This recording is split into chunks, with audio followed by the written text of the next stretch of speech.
मन में तो ही मात यशोदा बुलावे और बाके लाल को नजर लगी है राई लोन करावे। हे बाबा आप नंद जी के यहाँ चलिए, यशोदा माँ के यहाँ चलो, उसके लाला को नजर लग गई है। बाबा कहने लगे कि नहीं, हम क्या किसी के नौकर हैं जो किसी के भी कहने से किसी के घर चले जाएंगे? नहीं नहीं, जब हमारा मन होता है तभी हम जाते हैं, नहीं होता तो नहीं जाते। लेकिन ज्यादा आग्रह किया तो भगवान को आना ही था, आ गए। और जब देखा, माँ यशोदा ने बताया कि बाबा लाला रोता है, और जैसे ही प्रभु ने अपनी गोद में उठाया गोविंद को,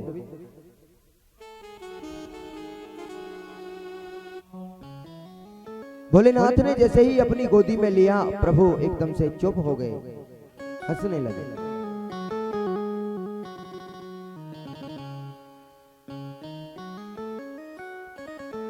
और कहा कि माँ लो, हो गया आपका लाला चुप। और जैसे ही माँ की गोद में दिया, फिर से रोने लगे। माँ ने कहा देखो फिर रोने लगा। फिर से भगवान ने अपनी गोद में लिया, फिर चुप हुए। और फिर जब माँ को दिया तो फिर से रोने लगे। तो माँ यशोदा कहने लगी कि बाबा रह रे जोगी नंद भवन में और ब्रज में वासो कीजे, और जब जब मेरो लाला रोवे तब तब दर्शन दीजे। कहा कि हे भोलेनाथ आप यहीं रह जाओ नंद भवन में, रह रे जोगी नंद भवन में ब्रज में वासा कीजिए। आप यहीं ब्रज में रहो हमारे घर में, और जब भी मेरा लाला रोए तो बस आप दर्शन दे देना। भगवान भोलेनाथ ने कहा कि ठीक है माँ, मैं यहीं रह जाऊंगा, लेकिन मेरा मंदिर बनवा दो अपने घर में, और वो भी उस स्थान पर जहां आप अपने लाला को स्नान कराती हो, और वो स्नान करने का जो जल है वो मेरे ऊपर आकर के गिरे, ऐसी जगह मेरा स्थान दो। और भगवान भोलेनाथ का मंदिर बनाया, वहीं रहने लगे।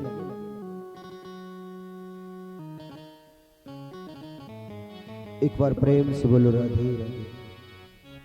और इसके बाद एक तृणाव्रत नाम का राक्षस भेजा कंस ने, उसका भी प्रभु ने उद्धार किया।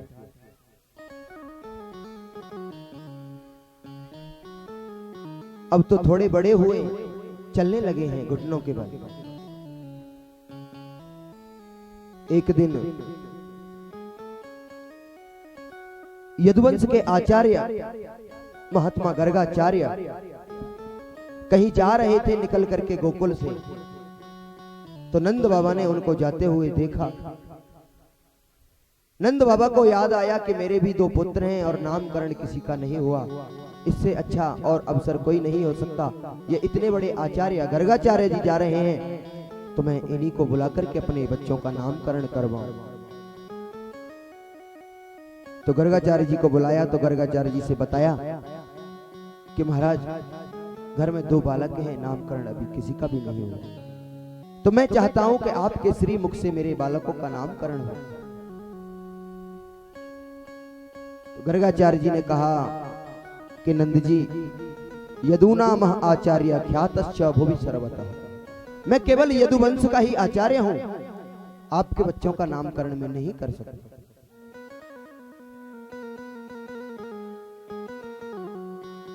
तब नंद बाबा ने कहा नहीं नहीं, आपको करना होगा। तो कहा कि दूसरी बात, आपके यहाँ कोई भी उत्सव होता है बड़ी धूमधाम से मनाया जाता है, और ये बात जब कंस को मालूम हो जाती है तो वो आए दिन कोई ना कोई राक्षस भेजता रहता है, अत्याचार करता रहता है, इसलिए मैं चाहता हूं कि ऐसा कुछ भी ना हो। नंद बाबा ने कहा नहीं, मैं चाहता हूं कि नामकरण मेरे बालकों का आप ही करें। और कोई बात नहीं, कोई भारी उत्सव नहीं मनाएंगे, अपनी गौशाला है वहां चल करके और दोनों बालकों को ले चल के और उनका चुपचाप शांति से नामकरण कर लेंगे, कोई उत्सव नहीं करेंगे।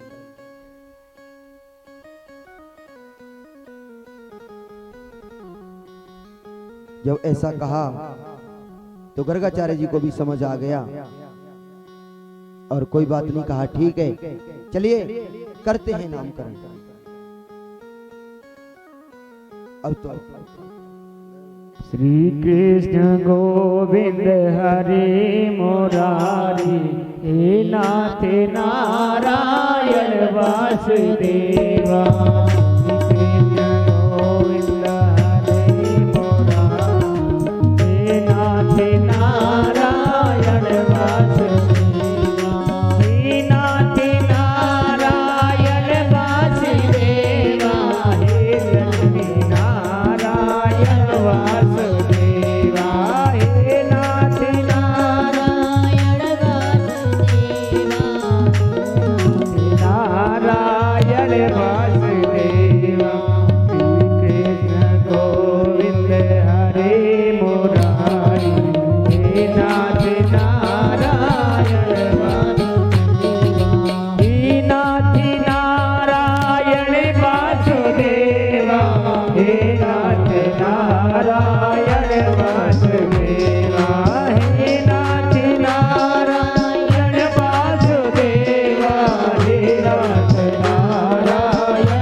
भक्तवत्सल भगवान की जय।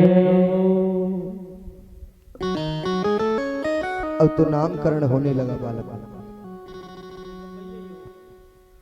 माता यशोदा और रोहिणी माँ ने विचार बनाया कि देखो इनको, ये पंडित जी आए हैं नामकरण करने के लिए, तो इनकी परीक्षा करनी चाहिए कि ऐसे ही जानते हैं कुछ, कैसे ही फिरते हैं। ऐसा कभी कभी माताओं का भाव होता है। तो पंडित जी पता नहीं कुछ जानते हैं कि नहीं, चलो कुछ पूछ ही लेते हैं। तो आज उसी प्रकार से दोनों माताओं ने, रोहिणी माँ ने कृष्ण को अपनी गोद में ले लिया, गोविंद को अपनी गोद में ले लिया, और माँ यशोदा को, जो रोहिणी के पुत्र बलराम हैं, उनको दिया, और दोनों पुत्रों की अदला बदली करके ले गई बाबा की परीक्षा करने के लिए गर्गाचार्य की।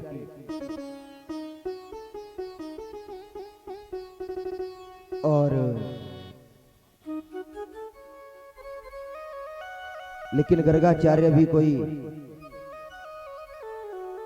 सामान्य आचार्य नहीं है।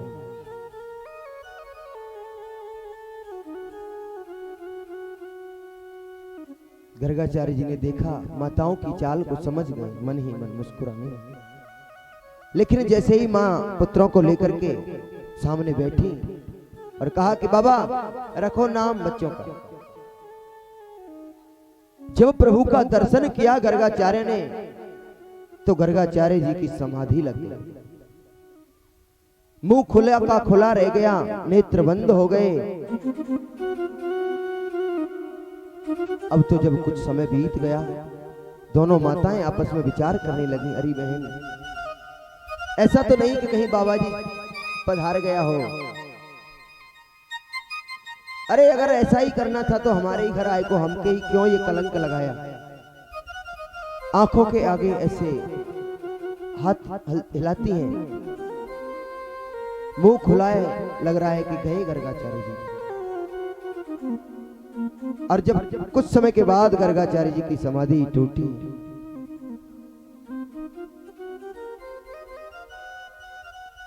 मैया ने कहा बाबा क्या हुआ? कुछ नहीं मैया। और कहने लगे गर्गाचार्य जी कि अहम ही रोहिणी पुत्रो रमयन सुरदो गुणे। गर्गाचार्य जी ने बताया कि माता, जो रोहिणी माँ की गोद में है वो आपका पुत्र है, और जो आपकी गोद में है वो माँ रोहिणी का पुत्र है। आपने मेरे परीक्षा के लिए ऐसा किया है, तो ऐसे बच्चों का नामकरण नहीं होगा। पहले आप अदला बदली करो, जो जिसका है वो उसे अपनी गोद में ले, तभी नामकरण होगा। माताओं को बड़ा आश्चर्य हुआ, रे वाह, बाबा तो सच्चा ज्योतिषी है, एकदम पक्का ज्ञानी है। माता ने सोने की अंगूठी, सोने की मुद्रिका अपने हाथ से उतार के और गर्गाचार्य जी को दान कर दिया। अब तो नामकरण हुआ। जो रोहिणी का पुत्र है, बल में अधिक होने के कारण इनका नाम बलराम होगा, और जो माँ तुम्हारी गोद में है वो तो साक्षात गर्गाचार्य जी कहने वाले थे कि ये तो साक्षात भगवान हैं, लेकिन यही कहा कि साक्षात, तब तक प्रभु ने इशारा कर दिया कि नहीं ऐसा मत करो गर्गाचार्य जी। यदि अभी से हमारी सारी पोल खोल दोगे कि हम भगवान हैं, तो फिर हमें आज से ही अलमारी में रख दिया जाएगा। और आप जानते हो कि भगवान की पूजा कैसे करते हैं। इतनी सी बड़ी कटोरी में भोग लगा दिया जाता है, बस 4 मिश्री के दाने, एक धूप बत्ती सुबह ऐसे घुमा देते हैं, शाम को ठीक है। तो अभी हमको तो बहुत माखन खाना है, चोरी करनी है, बड़ी बड़ी लीलाएं करनी है प्रभु, इसलिए ऐसा ना कर। मैया पूछने लगी क्या बाबा, साक्षात क्या? तो गर्गाचार्य जी कहने लगे कि मैया ये तो साक्षात गुणों का खजाना, इसके तो अनेकों नाम होंगे, गोपाल सहस्त्र नाम, जिसमें 1000 नाम तो उसी के अंदर है। और भगवान के न जाने कितने नाम हैं, और कोई भी नाम नहीं। तो इसलिए इसके तो मां अनेक नाम होंगे। कृष्ण होगा, कन्हैया होगा, गोपाल होगा, नंदलाल होगा, यशोदा नंदन होगा, नंद नंदन होगा, देवकी नंदन होगा, वसुदेव नंदन होगा, जाने कितने नाम होंगे इसके। नामकरण हुआ। अब प्रभु घुटनों के बल तो चलते ही हैं धीरे धीरे। एक दिन नंद बाबा पूजा कर रहे थे, बैठ के भजन कर रहे थे। भगवान शालिग्राम की पूजा करते हैं नित्य, उनका दूध दही घी शहद शक्कर आदि पंचामृत से स्नान उनको कराते हैं। और प्रभु रोज देखते हैं ये बातें कि बाबा रोज इनके ऊपर शक्कर शहद सब कुछ लगाते हैं। मीठे हो गए होंगे ये भगवान, उनको क्या पता कि ये भगवान है। अब आज नंद बाबा ने शालिग्राम भगवान को स्नान कराया, अभिषेक किया और विराजमान कर दिया आसन पर, और खुद माला जाप करने लगे नेत्र बंद कर। लेकिन मेरे प्रभु घुटनों के बल चलते हुए आए और देखा शालिग्राम भगवान रखे हैं, समझा कि मीठा लड्डू होगा और उठा के मुंह में रख लिया। बाबा रोज शहद लगाते हैं, मीठे होंगे, रख लिए मुंह में। अब जब माला पूरी हुई तो देखा कि भगवान तो सिंहासन पर है ही नहीं, बगल में दूसरे भगवान विराजमान हैं। पूछा भगवान कहाँ गए? अरे भगवान कहाँ गए? तो मुंह एक तरफ से फूला हुआ है, मुंह में शालिग्राम भगवान। जब नंद बाबा ने देखा तो बड़े प्यार से एक थप्पड़ गाल पे मारा और शालिग्राम भगवान बाहर निकल के आ गए। मां यशोदा कहने लगी अरे नहीं जानता है, बालक है, अभी इतनी समझ तो नहीं है, समझदार हो जाएगा, बड़ा हो जाएगा तो क्यों ऐसा करेगा? अरे ये मुझे परेशान करता है, भजन नहीं करने देता, पूजा पाठ नहीं करने देता।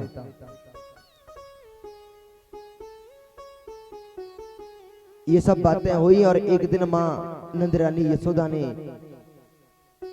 गोविंद को अपने हाथों से सुंदर श्रृंगार कराया, बढ़िया चोटी बनाई, दिव्य पीतांबर धारण कराया और उंगली पकड़ करके मां यशोदा अपने आंगन में गोविंद को आज नचा रही।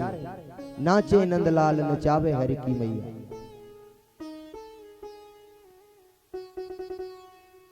लेकिन आज गोविंद को नाचते हुए आंगन में, मां यशोदा के आंगन में उस सृष्टि के रचयिता को नाचते हुए जो सारी पृथ्वी को बनाता है, और वो नंदरानी यशोदा के आंगन में नाच रहा है। लेकिन ये नंदरानी यशोदा का प्रेम है जो भगवान को अपनी उंगली पकड़ करके नचा रही है। से सगड़े सब दिने समहे सुरेश हुता ही निरंतर ध्यावे ताहि अखंड अनंत अनादि अछेद्य अवेद्य सुवेद बतावे। नारद से सुख व्यास रहे पछिहार को पुनि पार न पावे और ताहि अहीर की छोहरिया छछिया भर छाछ पे नाच नचावे। जिसके एक इशारे पर सारा ब्रह्मांड नाचता है, सारी सृष्टि जिसके एक इशारे मात्र से नाचती है, आज वही परात्पर पर ब्रह्म मां यशोदा के आंगन में नाच रहा है। और जब ये दृश्य ब्रज की गोपियों ने देखा, गोपियों का इतना प्रेम है, इतना स्नेह है गोविंद के प्रति कि मानो गोविंद ही उन गोपियों के प्राण हैं, इतना स्नेह। तो जब एक गोपी ने नाचते हुए गोविंद को देखा मां यशोदा की नंदरानी के आंगन में, दौड़ करके गई सारे गोकुल में सभी गोपियों से बताया, अरे देखा, तुमने देखा बहन, आज मैंने बड़ा आश्चर्य देखा, बड़ा कौतुक देखा। सभी गोपियां पूछने लगी क्या? तो बताने लगी कि वो नंदलाल नंदरानी यशोदा के आंगन में नाच रहे हैं, चलो उनका दर्शन करके आती हैं। लेकिन जाएं तो कैसे जाएं? घर की और भी परिस्थिति होती है, घर में सास ससुर भी हैं, माँ बाप भी हैं, जाने नहीं देंगे। बिना किसी काम के कहीं जाना भी तो उचित नहीं। लेकिन गोपियों का मन नहीं माना, गोविंद को देखे बिना उन गोपियों से रहा नहीं जाता। ये गोपी कोई साधारण स्त्री नहीं है, ये साक्षात वेद की ऋचाएं हैं, वेदों के मंत्र हैं जो भगवान का दर्शन करने के लिए, भगवान के चरित्र का अनुभव करने के लिए यहाँ गोपी बन करके आए हैं सभी। गोपी का मतलब होता है जो प्रत्येक इंद्रिय से केवल कृष्ण रस का ही पान करे, उसी का नाम गोपी। उन गोपियों को कृष्ण के अलावा दूसरी कोई बात अच्छी लगती नहीं, तो उनका भी मन नहीं माना और उनसे भी नहीं रहा गया। तो कहने लगी कैसे जाएं? तो कहा कि एक बहाना हमारे पास है। एक गोपी ने कहा कि चलो शिकायत के बहाने चलते हैं, अपनी सासू मां को भी बता देंगे कि नंदलाला बड़ा नट करता है, बड़ी शैतानी करता है, और सबने सलाह मशवरा करके अपने अपने घर में जो मटकियां रखी थी दही बिलोने की, मक्खन रखने की, उन मटकियों को अपने आप फोड़ दिया।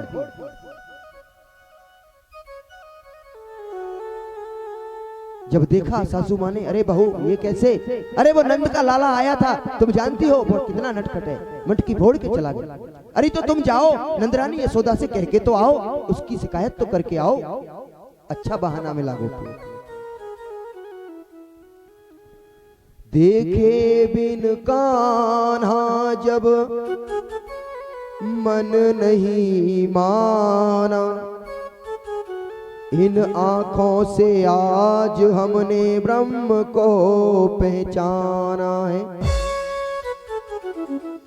कृष्ण पद कमलों में मन को लगाना,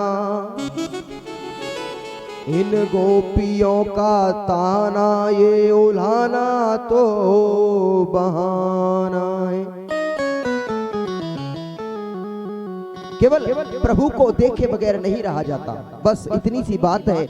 इसके लिए इतने सारे ताने उलाने ये सब बहाने बनाए गोपियों ने, और सभी गोपियां सलाह बना करके एकत्रित होकर के और नंदरानी यशोदा के द्वार पर पहुंच गई। और माँ यशोदा से जाकर के गोविंद की शिकायत करने लगी, अरे माँ ये तुम्हारा लाला बड़ा नटखट है, बड़ा शरारती है। क्यों, क्या कर दिया मेरे लाला?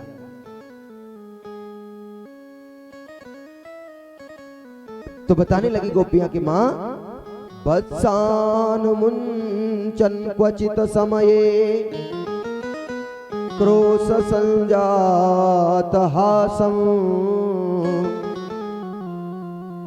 हे माँ क्या करता है, पूछती हो, क्या नहीं करता ये कहो। ये तो बड़ा नटखट है, हमारी मटकियों को फोड़ देता है। दूसरी बात, बत्सान मुंचन कुछ समय हमारी गायों के बछड़ों को खोल देता है। मां तो अच्छा ही तो करता है गोपियों, तुम भी तो दूध दोहने के लिए, गाय का दूध निकालने के लिए जाती हो, तो तुम्हें खोलना पड़ता है। वो खोल देता है तो तुम्हारी सहायता करता है।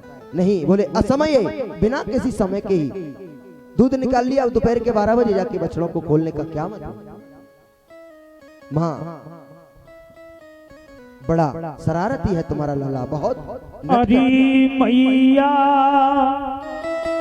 कन्हैया की शरारत क्या कहो, नटखट की मटकिया फोड़ दी मेरे।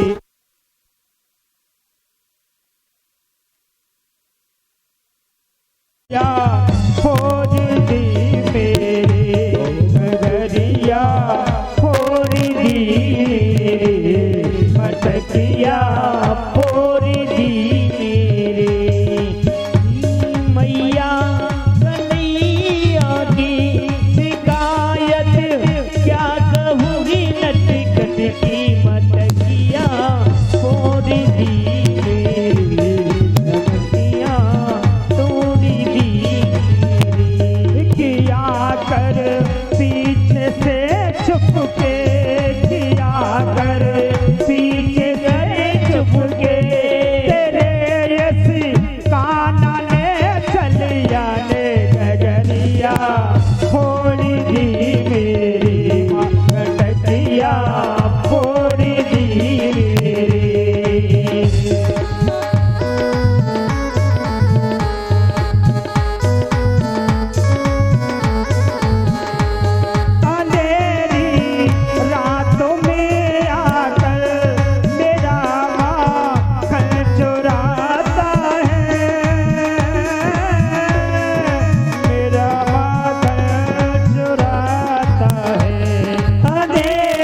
में नथनिया तोड़ी दी मेरे माँ, नथनिया तोड़ी दी मेरे।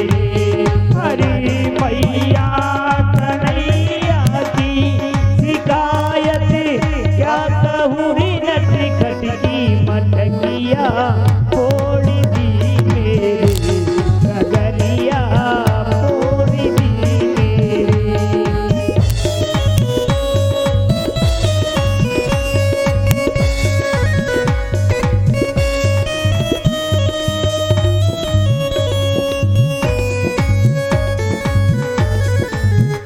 ये फंसा कर मुझको बातों में सदा घर पर बुलाती है,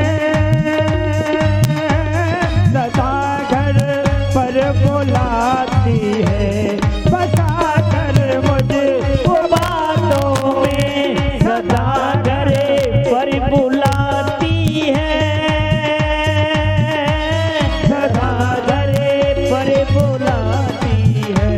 अगर इनकार करूं मैया शिकायत लेके आती है, शिकायत लेके आती है।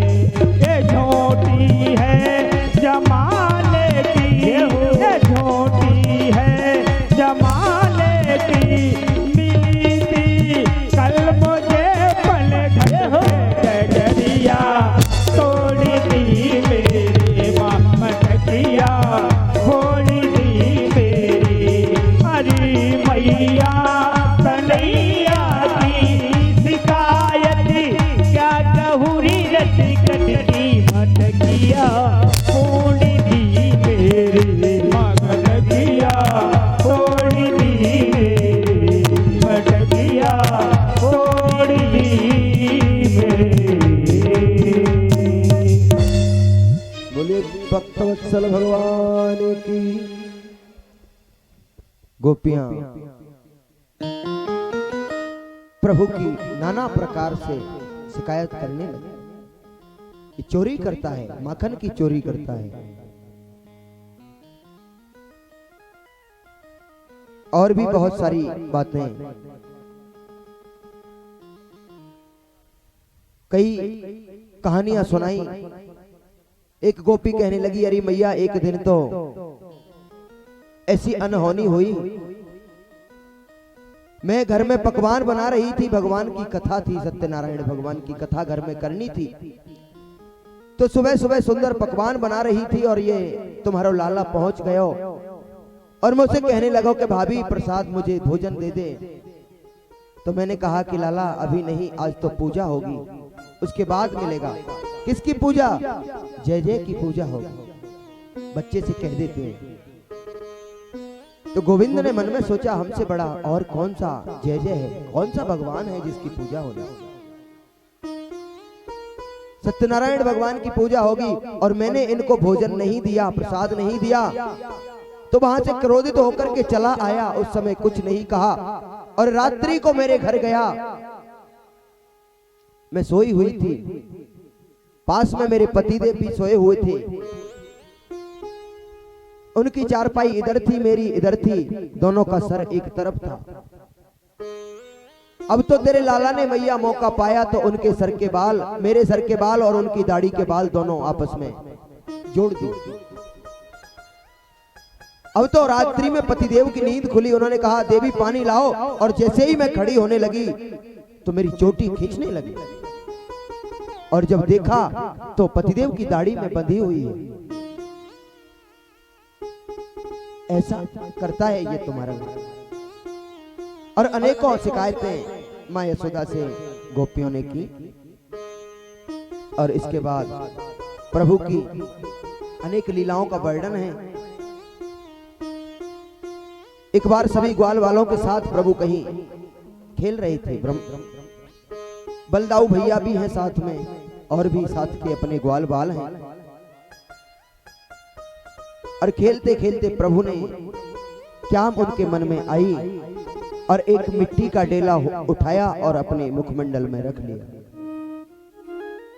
सभी ग्वाल वालों ने देखा गोविंद ने मिट्टी खाई, कन्हैया ने मिट्टी खाई, चलो माँ यशोदा से शिकायत करेंगे। बलदाऊ भैया भी कहने लगे तूने लाला मिट्टी खाई है, चल मैं तेरी माँ से शिकायत करूंगा। अब तो गोविंद को लगा कि ये सब कहते हैं माँ से शिकायत करेंगे, कोई बात नहीं। घर आए और माँ से कहा, ग्वाल वालों ने, बलदाऊ भैया ने, माँ आज लाला ने मिट्टी खाई। कन्हैया से पूछने लगी माँ कि क्यों लाला मिट्टी खाई तूने? तो कहने लगे कि ना हम भक्षितवानंबा सर्वे मिथ्याभिशंसिनः। हे माँ, ना हम भक्षितवानंबा, मैंने मिट्टी नहीं खाई, सर्वे मिथ्याभिशंसिनः, ये सभी झूठ बोलते हैं। अच्छा, सब झूठ बोलते हैं? हाँ मैया, तू अकेला सही बोलता है। हाँ, तो मैंने कहा चल अपना मुख खोल करके दिखा, अभी पता चल जाएगा कि खाई कि नहीं खाई।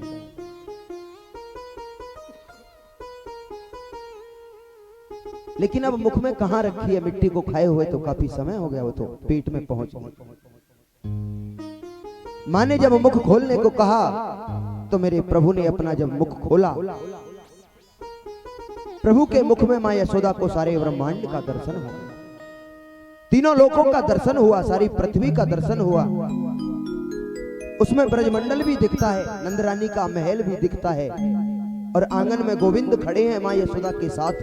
यह सब भी लीला प्रभु के मुख में दिखाई दे रही है। मां ने देखा, बड़ा आश्चर्य हुआ, प्रभु समझ गए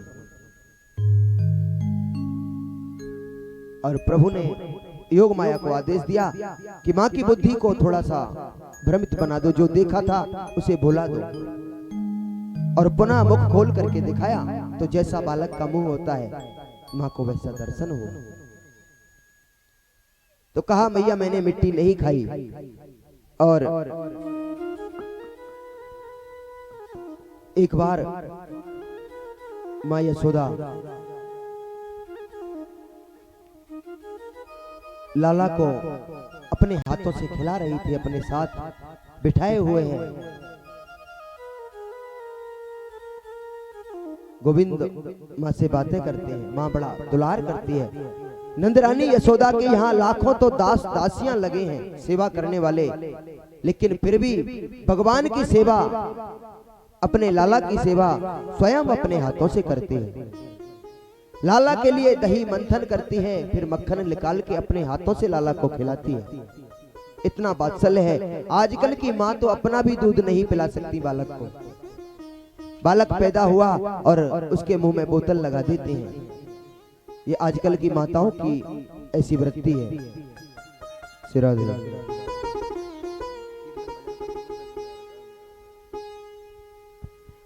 श्री राधे। श्री कृष्ण गोविंद हरे मुरारी, हे नाथी नारायण वासुदेवा। श्री कृष्ण गोविंद हरे मुरारी,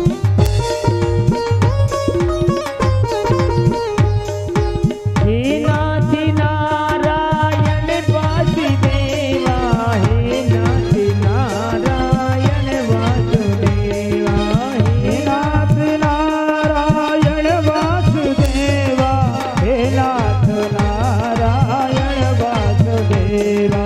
श्री कृष्ण गोविंद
गोविंद हरे मुरारी हे नाथ नारायण वासुदेवा।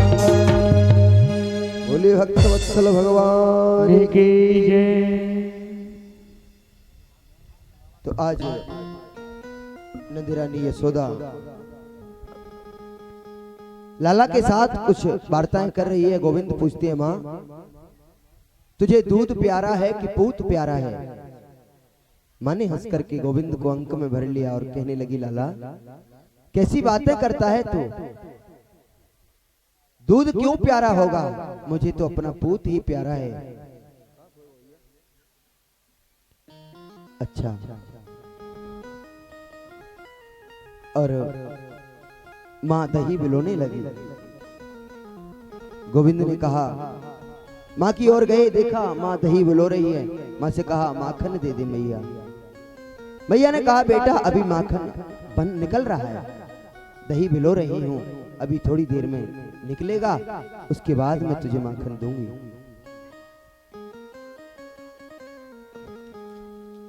बोले बाकी बिहारी लाल की, बोले भक्तवत्सल भगवान की जय। जय श्री राधे, जय जय श्री राधे, जय जय श्री राधे श्याम।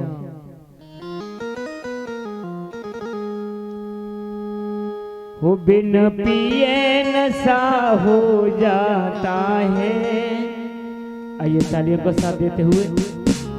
वो बिन पिए नशा हो जाता है, जब सूरत देखूं मोहन की। बिन पिए नशा हो जाता है, जब सूरत देखूं मोहन की। जब सूरत देखूं मोहन की, जब सूरत देखूं मोहन की। बिन पिए नशा हो जाता है, जब ओ बिन पिए नशा हो जाता है,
ये तो मैया ने कहा लाला चंदा ले ले, चंदा मांग। अब तो माखन भूल गए और चंदा मांगने लगे। अब तो बस चंदा चाहिए। मैया चंद्र खिलौना ले होरी, मैया चंद्र खिलौना ले।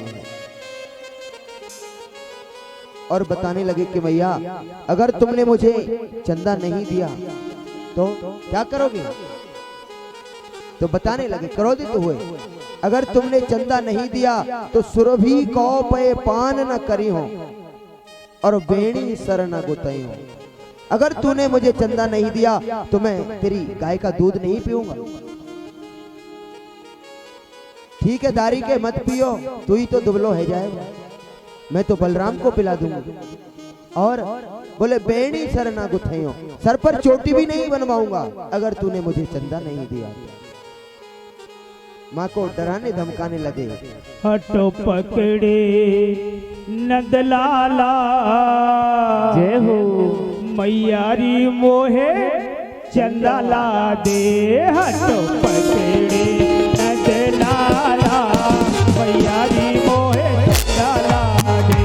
हटो पकड़े नंदलाला, मैयारी मोहे चंदा ला दे। हटो पकड़े नंदलाला, मैयारी मोहे चंदा ला दे। हटो पकड़े नंदलाला, मैयारी मोहे चंदा ला दे।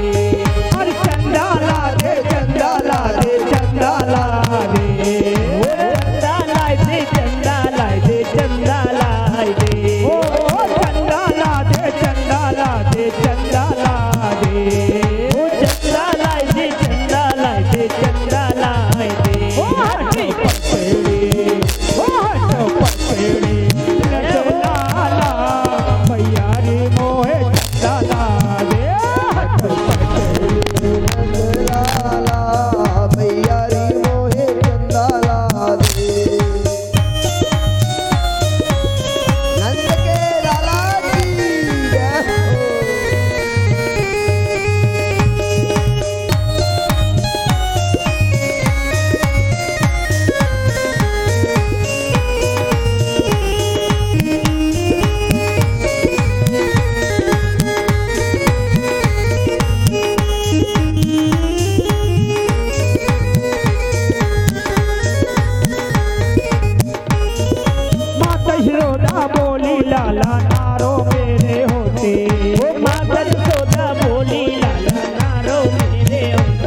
मोहे चंदा लाए रे हाथों पकड़े नंद लाला मैया री मोहे चंदा लाए हाथों पकड़े नंद लाला मैया री मोहे चंदा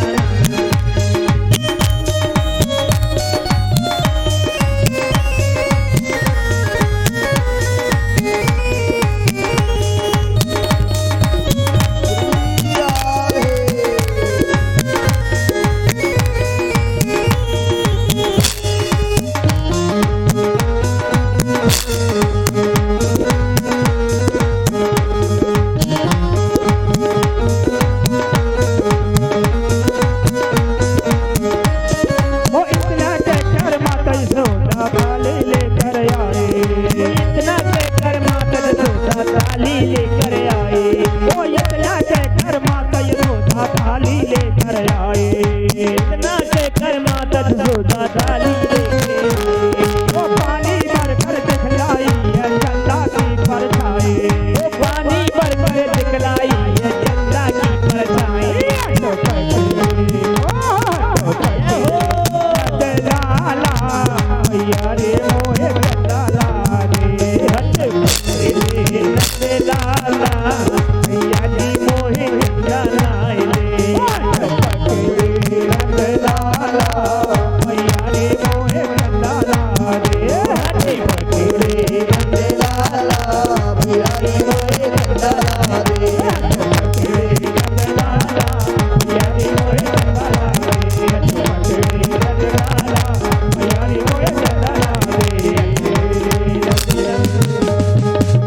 बोलिए भक्तवत्सल भगवान की जय। जिद करने लगे चंदा की जब जिद करने लगे तो माँ ने एक परात में पानी भर दिया उसमें दिखाया नहीं नहीं ये नहीं तो मैया ने कहा लाला मैं तेरे लिए एक सुंदर सी बहू लेकर के आऊंगी बहू आहा जब बहू का नाम सुना तो फिर तो मक्खन और चंदा सब भूल गए अब तो बस बहू लेंगे मैया बहू चाहिए कैसी बहू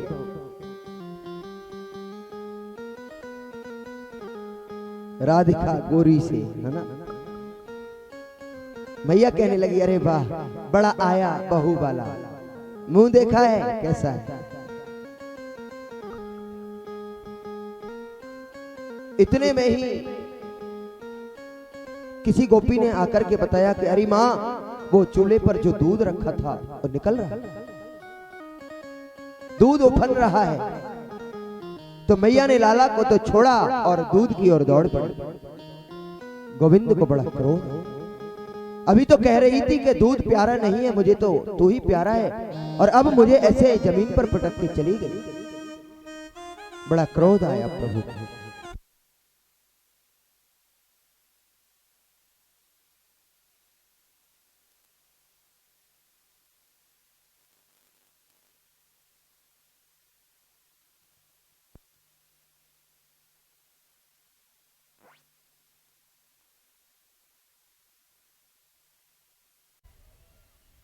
जब प्रभु को क्रोध आया तो एक पत्थर उठाया और जहां दूध दही की मटकियां रखी थी पुराने जमाने की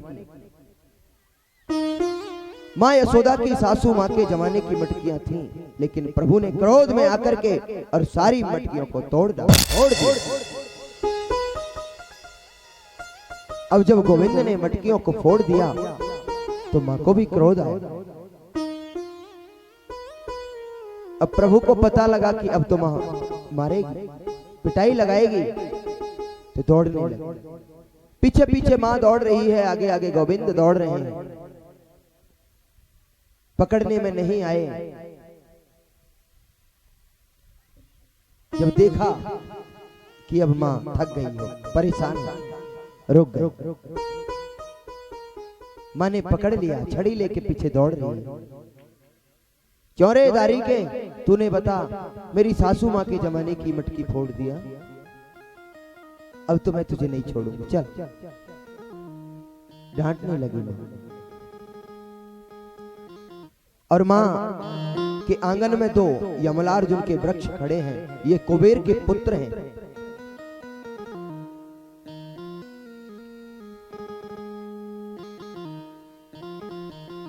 एक नलकुबर और दूसरा मणिग्रीव, इन दोनों का नाम है। लेकिन श्रापवश ये वृक्ष बने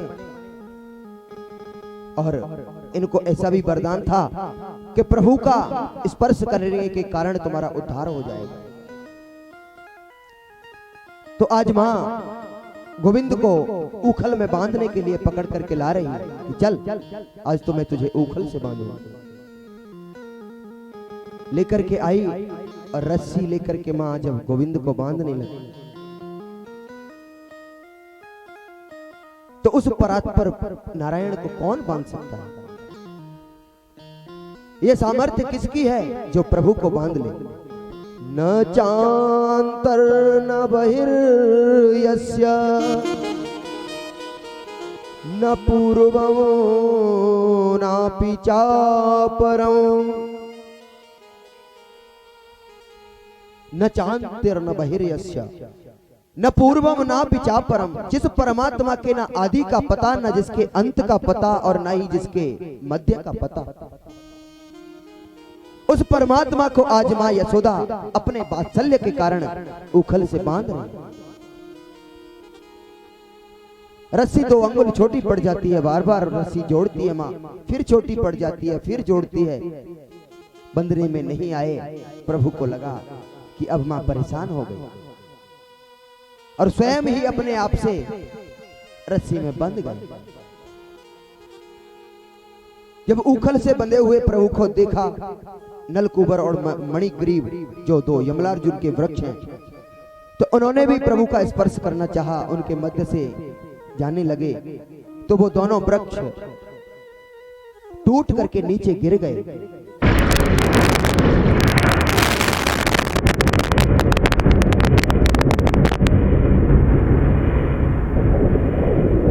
प्रभु का स्पर्श हुआ और दोनों का उद्धार हुआ। लोगों ने देखा, अरे क्या हुआ, कैसी आवाज हुई? सभी ब्रजवासी नंद बाबा मां यशोदा दौड़ते हुए आए। देखा तो यमलार्जुन के वृक्ष टूटे हुए पड़े हैं। अब तो नंद बाबा ने विचार किया कि अब मुझे गोकुल में नहीं रहना चाहिए। जिस दिन से मेरे लाला का जन्म हुआ है उस दिन से प्रत्येक दिन कोई न कोई आपत्ति आती रहती है, कोई न कोई संकट आता रहता है, इसलिए मैं अब गोकुल में रहना नहीं चाहता। नंद बाबा के भाई बंधु और भी सभी ब्रजवासी जन सबने विचार बनाया कि हाँ अब ब्रज में नहीं रहना चाहिए, क्योंकि जब से कृष्ण बलराम का जन्म हुआ कोई न कोई आपदा आती रहती है।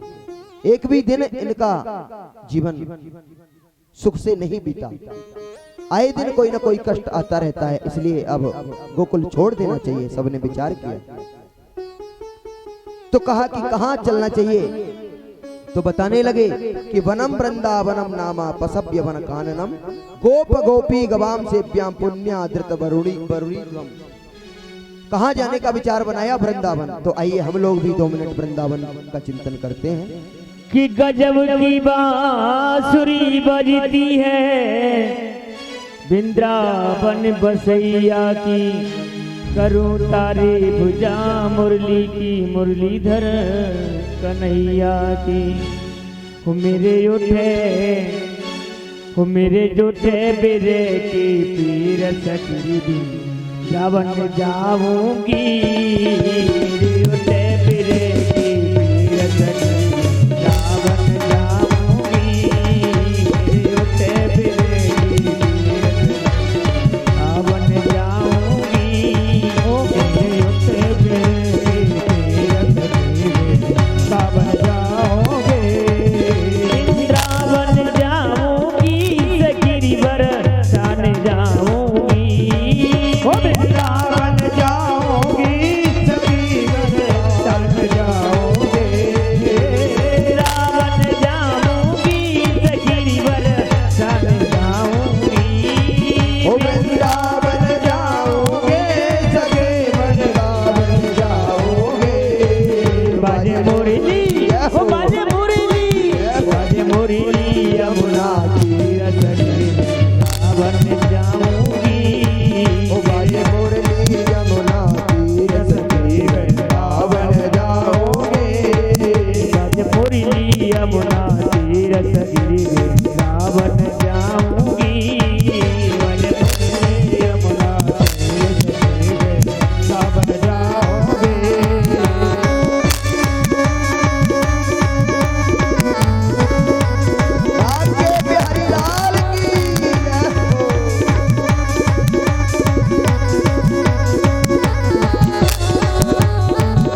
अब तो सबने वृंदावन जाने का विचार बनाया और सबने अपनी अपनी बैलगाड़ियों में अपना अपना सामान रखा और सभी आज गोकुल से वृंदावन की ओर चल दिए। वृंदावन आए, सबने अपने अपने रहने के योग्य स्थान देखा और सब अपना अपना योग्य स्थान बना करके वृंदावन में वास करने लगे, वृंदावन में रहने लगे।